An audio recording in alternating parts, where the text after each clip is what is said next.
दर्शकों नमस्कार। मौजूद हैं भारत की राजधानी दिल्ली में और मेरे साथ हैं योगेंद्र चंदोलिया जी, जो कि दिल्ली नॉर्थ वेस्ट लोकसभा सांसद हैं और बीजेपी पार्टी से बिलोंग करते हैं। जाने माने सांसद हैं, बहुत लंबे समय से राजनीति में सक्रिय हैं और लगातार जनता में अपनी सेवाएं दे रहे हैं।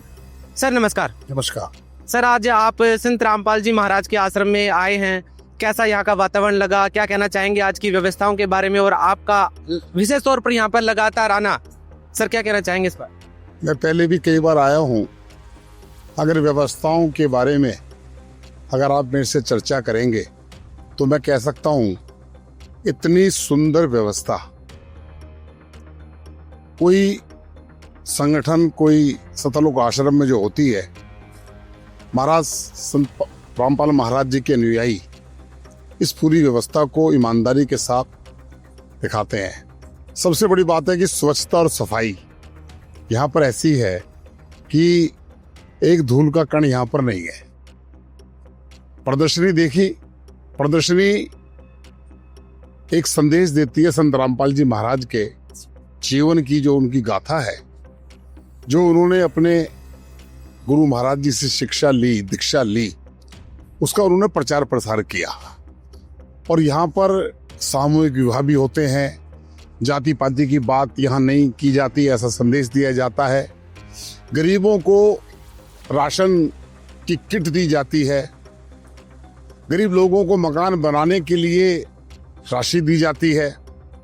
सब लोग सद्भाव से रहें, झूठ प्रपंच से बचें, ईमानदारी से कार्य करें। यह मुझे लगता है कि जो संदेश है संत रामपाल जी महाराज का, और इनके पूरे देश में नहीं, लाखों लाखों अनुयायी, अगर कहीं पर 1000 आदमी खड़ा हो जाए तो थोड़ी देर बाद वहां की व्यवस्था सफाई की चरमरा जाती है। यहाँ पीछे बिल्कुल भंडारा लगा हुआ है, जब बहनों का भंडारा अलग है और भाई अलग खा रहे हैं। और इतनी सुंदर व्यवस्थाओं में मैं कहता हूँ कि संत रामपाल महाराज जी का, उनके सदगुरुदेव जी का आशीर्वाद है जो ये इतना अच्छा काम कर रहा है। मैं शुभकामनाएं देता हूँ। मैं यहाँ का सांसद हूँ, पहले भी कई बार आया हूँ, और यहाँ आने के बाद चाहे हजारों लोग हों, मानसिक रूप से जो शांति प्राप्त होती है उसका वर्णन कोई करे ना करे, मुझे ऐसा लगता है कि यहाँ वास्तविक जो आनंद का जो पूरे शरीर के अंदर संचार होता है वह बहुत अच्छा है। सर देखिए, आपको भी लाखों लोगों ने वोट देकर के, दिल्ली की जनता ने आपको सांसद बनाया है और निश्चित तौर पर आप लोगों की भावनाओं को, लोगों की जो उम्मीदें आपकी, उन पे खरा उतर रहे हैं और लगातार आपको लोग जिता रहे हैं। ऐसे में आपकी बहुत सारी जिम्मेदारियां हैं जो जनता के प्रति बढ़ जाती है, और उन जिम्मेदारियों को यदि जनता ही अपने आप ऐसे निभाने लग जाए, जैसे कि आपने अभी बताया कि इस आश्रम में किस तरह की व्यवस्थाएं हैं, किस तरह से समाज सुधार किया जा रहा है, तो कैसा लगता है कि एक संत के विचारों से समाज बदल रहा है? देखिए, हमारे देश में बड़े बड़े संत ऋषि मुनियों का देश है। हर समाज के हर वर्ग के अंदर अपने अपने धर्मगुरु हैं और सबका अपना अपना प्रताप है। लेकिन अच्छे गुरु की दीक्षा ली हुई और उनके बाद उनकी दीक्षा को आगे बढ़ाना और लोगों को, लाखों लोगों को जोड़ना, ये हर धर्मगुरु के बस की बात नहीं है। ये परमात्मा की उनको आशीर्वाद है और उनका सीधा सीधा हम कहें तो परमात्मा से डायरेक्ट संबंध है।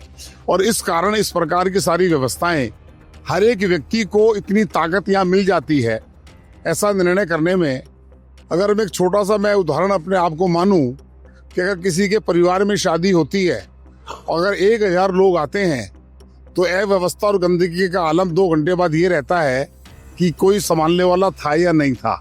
लेकिन यहाँ जिस प्रकार का संत रामपाल महाराज जी का आशीर्वाद है, उनके अनुयायी हैं, उनके अनुयायी इस प्रकार के सच्चे भक्त हैं अपने गुरु के प्रति भी और समाज के प्रति भी, कि यहाँ वो नज़ारा नजर आता है कि यहाँ की सारी व्यवस्थाएं स्वयं संत महाराज जी की देखरेख में, बेशक वो यहाँ पर नहीं है अभी, लेकिन उनके जितने भी अनुयायी हैं, जिनके जिम्मे ये काम दिया हुआ है, उन्होंने ये काम वास्तव में बड़ी ईमानदारी से और धर्म के प्रति सजग होकर हिंदू धर्म को मजबूत करने का काम यह है हमारा सतलोक आश्रम करता है। सर देखिए, आपका इस आश्रम में आना आपकी भी नेक और दरिया दिली को ही दिखाता है, क्योंकि आपको पता है कि सतलोक आश्रम एक बिल्कुल गैर राजनीतिक संस्था है।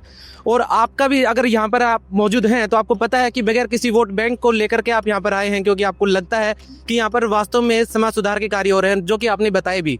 तो ये आपके लिए भी सतलोक आश्रम के जितने भी शायद यहाँ पर समर्थक हैं, आपके लिए भी आभार व्यक्त करते होंगे कि आप बिल्कुल एक स्वस्थ भावना को लेकर के यहाँ पर पहुँचते हैं और लगातार इनका भी हौसला बढ़ाते हैं कि ये इस तरह के कार्य कर पा रहे हैं। देखिए, मैं जब आता हूँ तो मुझे निमंत्रण भी दिया जाता है, कई बार मैं नहीं आ पाता जिम्मेदारियाँ ज़्यादा होने के कारण, लेकिन जब भी मुझे समय मिलता है मैं आता हूँ। और जब मैं आता हूँ तो मुझे लगता है कि मैं एक उचित स्थान पर ऐसी जगह चला गया जहाँ पर कम से कम मेरा जीवन सफल होने की ओर जाएगा।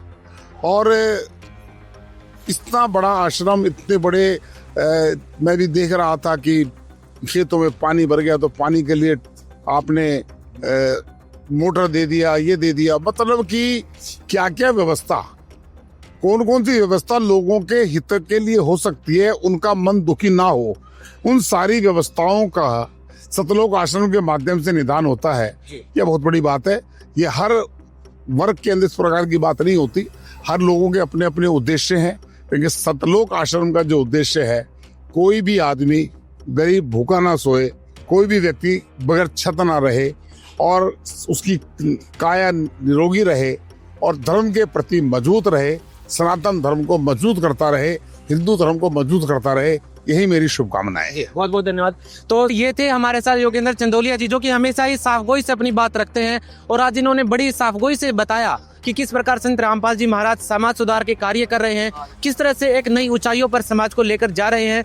और यही नज़ारा लगातार सतलोक आश्रमों में देखने को मिलता है, जब जनता के प्रतिनिधि संत रामपाल जी महाराज की इन कार्यों की खुली तौर पर प्रशंसा करते हैं और ये बताते हैं जनता को कि किस तरह से समाज का सुधार किया जा सकता है और किस तरह से समाज को एक नई दिशा और दिशा प्रदान की जा सकती है। धन्यवाद।